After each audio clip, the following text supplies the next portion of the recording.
வணக்கம் உறவுகளே. நான் மதுரையிலேருந்து கிருத்திக் சாயம்மா. இன்னைக்கு நம்ம வீட்டில் என்ன பண்ண போகிறோம் அப்படின்னு பார்த்தா, நாட்டுக்கோழி குழம்பு தான் வைக்க போகிறோம். நாட்டுக்கோழி குழம்பு எப்படி வைக்கிறதுன்னு பார்க்கலாங்களா? நாட்டுக்கோழி குழம்புக்கு வந்துட்டு தேவையான பொருட்கள் என்னென்னு பார்த்துருவோமா? 1 கிலோ நாட்டுக்கோழி எடுத்து அதை சுத்தம் பண்ணி வாங்கி க்ளீன் பண்ணி மஞ்சள் போட்டு க்ளீன் பண்ணி வச்சுருக்கு. வறுத்து அரைக்கிறதுக்கு தேவையான பொருள் என்னென்ன அப்படின்னு பார்த்தோன்னா, சீரகம் 1 ஸ்பூன், மல்லி 1.5 ஸ்பூன், சோம்பு 1/2 ஸ்பூன், 4 மிளகாய் வத்த, 1 ஸ்பூன் மிளகு. இது எல்லாம் வந்து வறுத்து அரைக்கிறதுக்கான பொருள். இதெல்லாம் வறுத்து அரைச்சிட்டு அந்த இது கூடயே நம்ம வந்து வெங்காயம், தக்காளி இதெல்லாம் வேறு சேர்க்க போகிறோம். பூண்டு, வெங்காயம், கொஞ்சம் கருவேப்பிலை வணக்கி, தேங்காய் வணக்கி அந்த இதையும் மசாலாவாக அரைச்சி இப்போ நம்ம இந்த சீரகம், சோம்பு, மல்லி சொல்லியிருக்கேன் பார்த்திங்களா, அதை வறுத்து இந்த இதை அரைக்கிறப்போ இது கூட சேர்த்து இந்த பூண்டு, வெங்காயம், தேங்காய் இதெல்லாம் சேர்த்து அரைச்சி தான் வைக்க போகிறோம். வாங்க இது எப்படி சேர்த்து பார்க்கலாங்களா?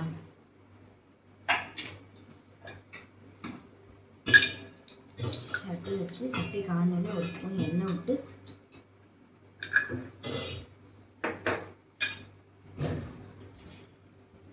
எண்ணெய் காஞ்சிருச்சு. இந்த எடுத்து வச்சுருக்க மல்லி, ஜீரகம், சோம்பு, மிளகு, வத்தல் இது எல்லாத்தையும் ஒன்றாவே போட்டு வறுத்தரலாம்.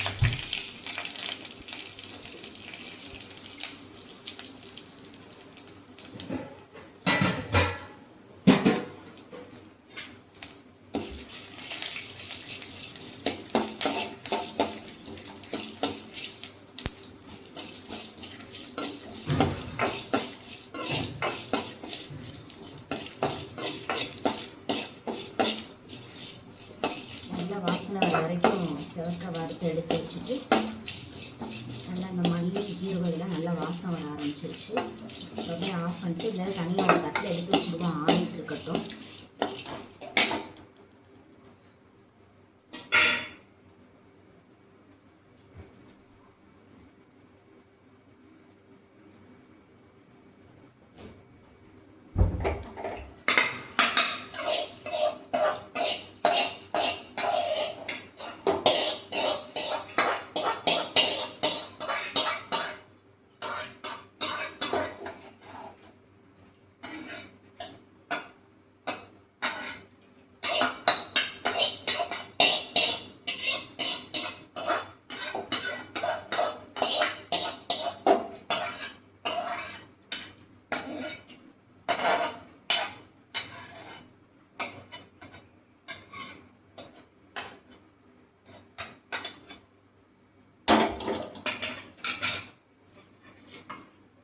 கொஞ்சம் ஆறிட்டு இருக்கட்டும். நம்ம அதுக்குள்ளே வெங்காயம், பூண்டு இதெல்லாம் வணக்கிடுவோம். அதே கடாயில்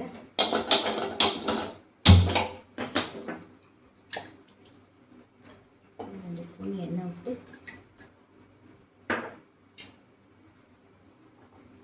பூண்டு நல்லா ஒரு 50 கிராம் கூடவே தான் இருக்குது. பூண்டு நல்லா நிறைய போட்டுக்கிறோம். போட்டால் தான் வந்து இந்த சளிகளுக்கெலாம் வந்து நல்லது. பூண்டு, வெங்காயம் ஒரு 100 கிராம் வெங்காயம், கொஞ்சோண்டு கருவேப்பிலை,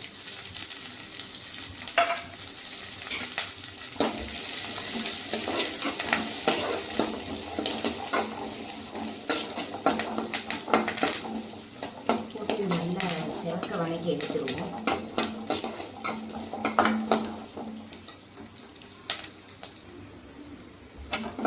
வெங்காயம் நல்லா வணங்கிடுச்சு. வெங்காயம், பூண்டு ரெண்டுமே நல்லா வணங்கிடுச்சு. இப்போ இது கூட வந்துட்டு நல்லா ஒரு கைப்பிடி தேங்காய் சேர்த்துக்குவோம். இது வந்து ஸ்பூன் கணக்கில் எவ்வளோ இருக்கும் அப்படின்னா ஒரு 4-5 ஸ்பூன் இருக்குன்னு வச்சுக்கோங்களேன். அந்தளவு தேங்காய் சேர்த்துக்குவோம். தேங்காய் சேர்த்து அதையும் நல்லா அப்படி வணக்கி விட்டுட்டு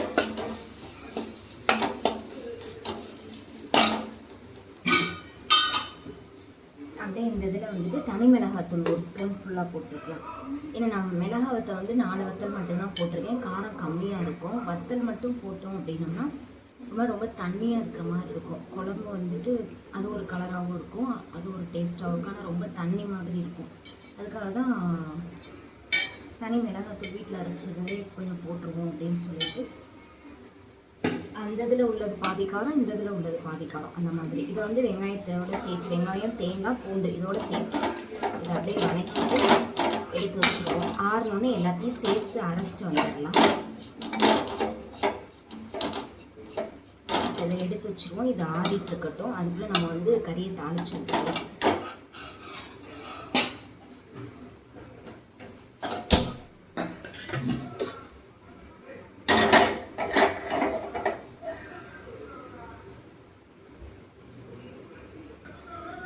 குக்கரில் தாளித்து விட்டுடலாம். நம்ம விசில் ஒரு 4-5 விசில் வந்துருச்சுன்னா டக்குன்னு ரெடி ஆகிடும். அதுக்காக குக்கர் வச்சு குக்கர் நல்லா சூடானோடனே எண்ணெய் நல்லெண்ணெய் வந்துட்டு ஒரு 100 எண்ணெய் கிட்ட விட்டுக்கலாம்.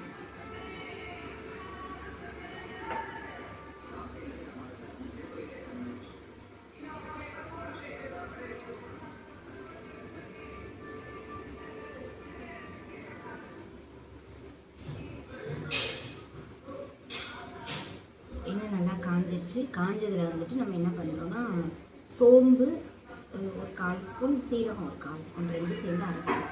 அதாவது ஸ்பூன்னா பெரிய ஸ்பூன் கிடையாது, குட்டி ஸ்பூனில் டீத்தூள் போடுவோம் பார்த்தீங்களா, அந்த மாதிரி ஸ்பூனில் சும்மா கொஞ்சோண்டு சோம்பு சீரகம் 2 எடுத்து தாளிப்புக்கு போட்டிருக்கு. அது பொரிஞ்ச உடனே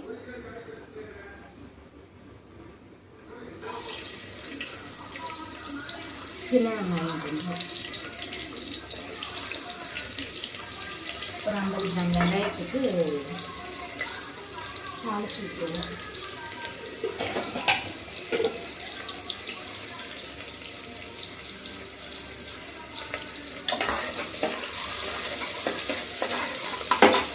இது அப்படியே கருவேப்பிலையும் போட்டுருவோம். ஒரு தக்காளி நறுக்கி வச்சுருக்கோம், அதையும் சேர்த்துக்கலாம்.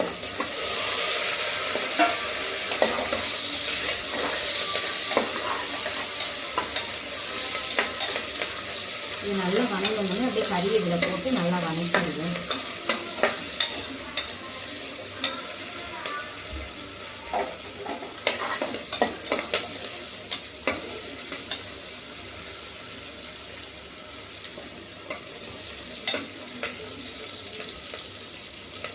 நல்லா வணங்கிட்டு இருக்கு. தக்காளி கொஞ்சம் நல்லா வணங்கினோடனே அப்படியே கறி இதில் போட்டு நல்லா வணக்கி வச்சுட்டு நம்ம அரைக்கிறதுக்கு வணக்கி வச்சுக்கணும் பார்த்தீங்களா மசாலா, அது எல்லாம் அரைச்சிட்டு வந்து அப்படியே இதோட சேர்த்துடலாம். ஏற்கனவே ஒரு டைம் வச்சுருக்கேன், அது வீடியோவாக போட்டுருக்கேன்னு நினைக்கிறேன். அதில் வந்துட்டு பட்டை கிராம்பெல்லாம் போட்டு இருந்தது, இஞ்சி பட்டை கிராம்பெல்லாம் போட்டுருந்தது. ஆனால் இதில் வந்துட்டு அந்த இதில் எதுவும் போடல. வெறும் வெங்காயம் பூண்டு மல்லி ஜீரகம் மிளகு இது மட்டும்தான். ரொம்ப ஈஸியான வேலை. எல்லாம் ரெடி பண்ணி வச்சுருந்தோம்னா அவ்வளோதான், ஒரு 10 நிமிஷத்துக்குள்ளே ரெடி பண்ணி வச்சுக்கோங்க. இது தக்காளி வெங்காயம் எல்லாம் நல்லா வணங்கிடுச்சு.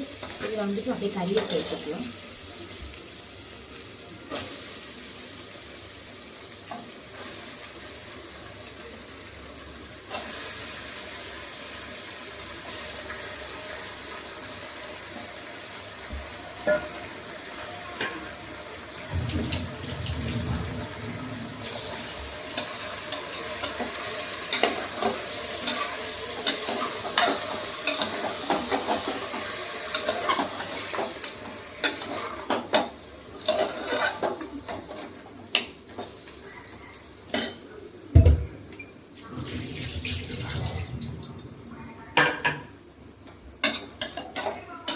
இது அங்கே கறிக்கு மஞ்சள் பொடி போடணும்னா கட் பண்ண இடத்துலையும் அவங்க மஞ்சள் நிறையா போட்டு கழுவி கொடுத்துருக்காங்க. வீட்டில் நம்ம க்ளீன் பண்ணுறப்பையும் மஞ்சள் நல்லா நிறையா போட்டு க்ளீன் பண்ணதுனால அதுவே ஓரளவுக்கு மஞ்சள் கலர் தன்மையில் இருக்கணும்னா நான் மஞ்சள் சேர்க்கல. இன்னைக்கு இல்லாட்டி மஞ்சள் கொஞ்சம் போட்டுருந்துருக்கலாம். அது ரொம்ப மஞ்சள் வாடை அடிச்சிச்சுன்னா என்ன செய்யறதுன்றதுக்காக தான் மஞ்சள் சேர்க்கலை. இப்போ இதை வந்துட்டு நல்ல கிண்டி விட்டுட்டு இது கொஞ்சம் ஒரு 5 நிமிஷம் அந்த நீர்த்தன்மை பிரிஞ்சு வரட்டும். அதுக்குள்ளே இந்த இது வணங்கிட்டு இருக்கட்டும். ஒரு 5 நிமிஷம் கறி நல்லா வணங்கி அந்த நீர்த்தன்மை வரட்டும். அதுக்குள்ளே நம்ம அந்த அரைக்க வேண்டிய மசாலாவை அரைச்சிட்டு வந்துடுவோம். அந்த அரைச்சிட்டு வர்றதுக்குள்ளே நல்லா அந்த தண்ணியெலாம் வந்து வெளியேறி வந்துடுச்சு. அது நல்ல அந்த நீர்த்தன்மையெலாம் வெளியில் வந்து கறி வந்து கொஞ்சம் சுருங்கி நல்லா நீர் பிரிஞ்சு வந்துடுச்சு. இந்த ஸ்டேஜில் நம்ம இந்த அரைச்சிருக்க மசாலா ஃபுல்லு இதில் சேர்த்துருவோம்.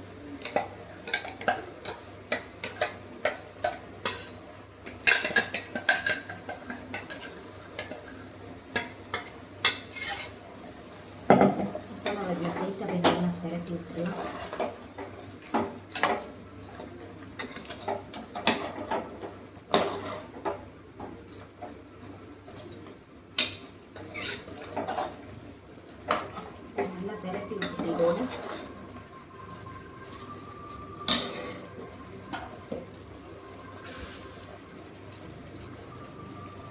தேவையான அளவு உப்பு போட்டுக்கலாம்.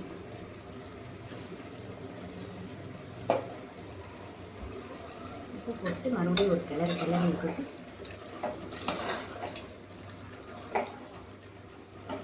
தேவையான அளவு தண்ணி வச்சுருவோம். தேவையான அளவு இந்த ஜாரையே கழுவி ஊற்றிடுவோம்.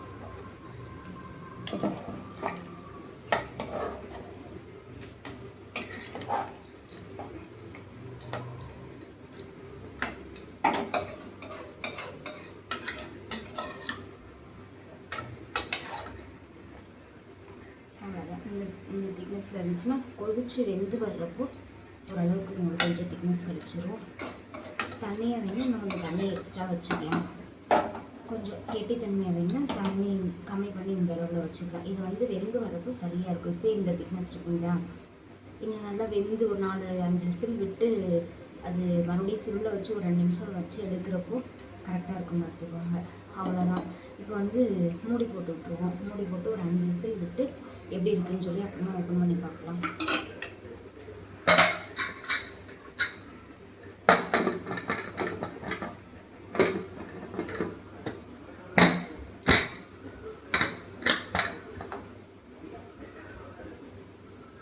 அவ்வளோதான், முடிஞ்சு. வணக்கியாச்சு, அரைச்சாச்சு, தாளிச்சு விட்டாச்சு. இந்த விசில் வந்தது எப்படி இருக்குன்னு எடுத்து பார்த்துருவோங்களா? அது வரைக்கும் வெயிட் பண்ணுவோம். 5 விசில் விட்டு இப்போ வந்துட்டு இந்த ஸ்டீம்லாம் அடங்கிடுச்சு. ஓப்பன் பண்ணி பார்த்துருவோம் எப்படி இருக்குன்னு சொல்லிட்டு.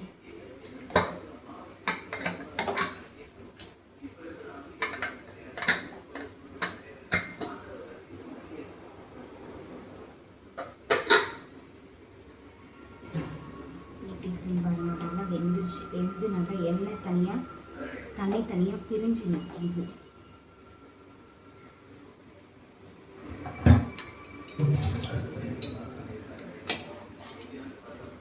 நல்லா வெந்துருச்சு. வெந்து நல்லா தனியாக எண்ணெய் பிரிஞ்சு நல்லா இதாக நிற்கிது. இப்போ இதில் வந்து சின்னதாக ஒரே ஒரு தாளிப்பு மட்டும்தான். தாளித்து இறக்கணுன்னா அவ்வளோதான், வேக முடிஞ்சு. அது வரைக்கும் சிம்மில் கொஞ்சம் கொதிச்சுட்ருக்கட்டும்.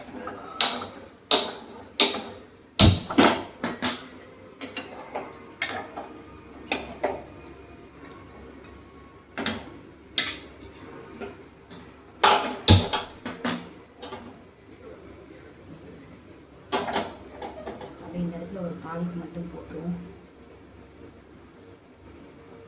அது கொதிச்சுட்ருக்கட்டும். பக்கத்தடுப்பில் வந்துட்டு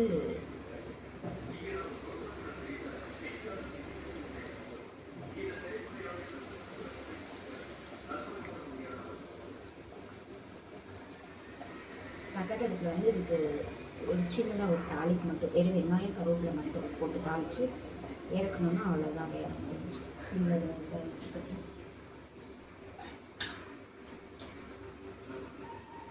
ஒரு ஸ்பூன் எண்ணெய்,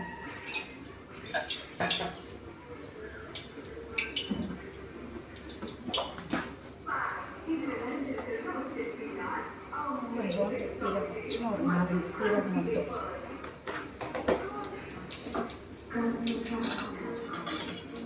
ஒரு கைப்பிடி சின்ன வெங்காயம் நறுக்கி வச்சுருக்கேன்.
அவ்வளோதான் குழம்பு ரெடி.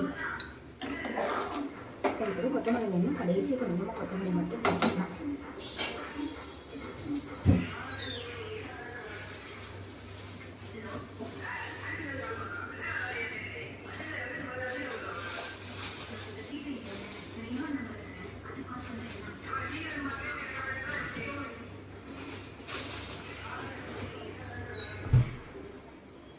கொஞ்சோண்டு மட்டும் கொத்தமல்லி. நான் எப்பவுமே இந்த நான்வெஜ் வேறதுலாம் கொத்தமல்லி நிறைய போடுவேன். ஆனால் இந்த நாட்டுக்கோழிக்கு மட்டும் சும்மா ஒரு இனிப்பு இந்த மாதிரி விளந்தா மட்டும்தான் போடுவேன்.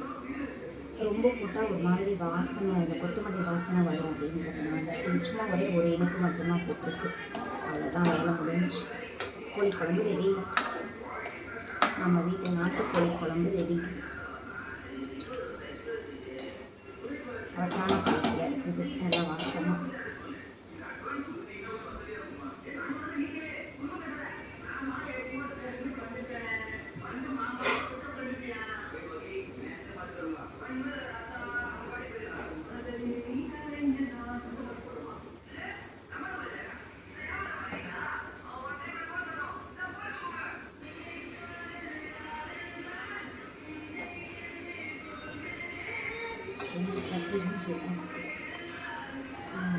இதுதான் நம்ம வீட்டு நாட்டுக்கோழி குழம்பு.